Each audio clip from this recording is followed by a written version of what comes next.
بسم الله والصلاة والسلام على رسول الله. أهلا بكم، كل سنة وانتم طيبين. النهاردة هنعمل الكرشة بطريقة جميلة، مش هتبطلي تعمليها بالطريقة دي بعد الفيديو ده.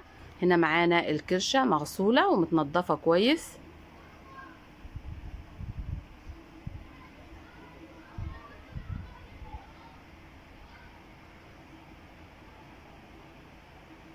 هنعمل الكرشة النهاردة مع الفشة.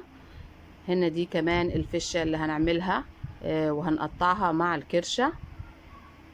بكون مجهزة مية السلق اللي هسلق فيها.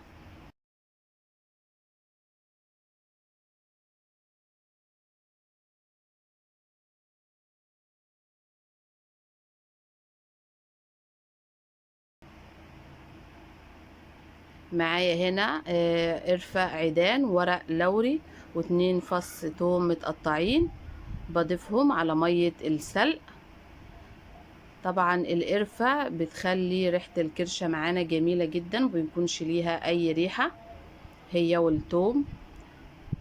هنا دي الكرشة بعد ما قطعتها، وممكن تسويها صحيحة زي ما هي وبعدين تقطعيها بعد السلق. بخلي الكرشة تاخد غلوة معانا في مية السلق علشان تنزل كل الزفارة اللي فيها وتاخد من طعم القرفة.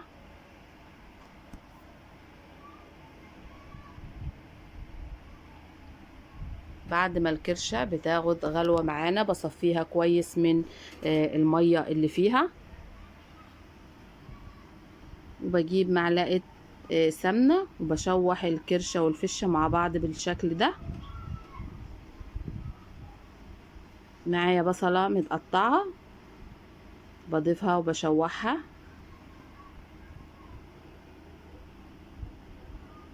هنا القرفة وتوم، 2 فص توم وورق لوري بضيفهم على الكرشة، وبقلب الكلام ده كله مع بعض لحد ما يتشوح وياخد تشويحة كويسة مع بعض. وهنا معايا طماطماية متقطعة وفلفل ألوان، وبقلب كله مع بعض.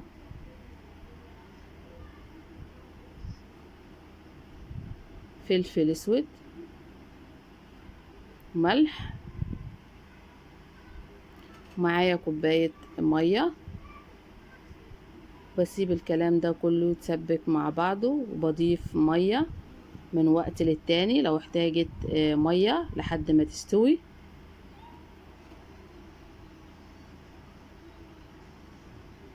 هنا خلاص الكرشة استوت معانا،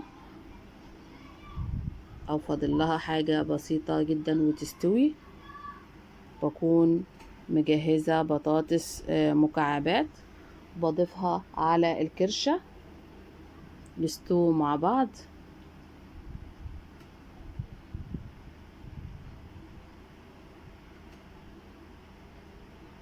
وبضيف مية علشان البطاطس تستوي.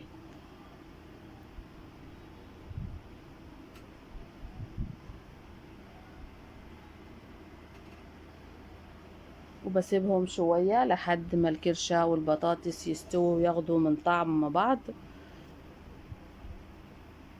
وده كان فيديو النهاردة، عملنا الكرشة مع البطاطس، طبق جميل جربوه بالطريقة دي. وطبعا القرفة والثوم اللي ضفناهم لمية السلق واللي ضفناها للكرشة بتدي طعم وريحة جميلة للكرشة.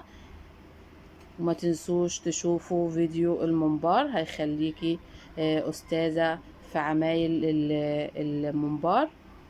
واستنونا في فيديوهات تانية بمشيئة الله وفي حفظ الله ورعايته، وكل سنة وانتم طيبين.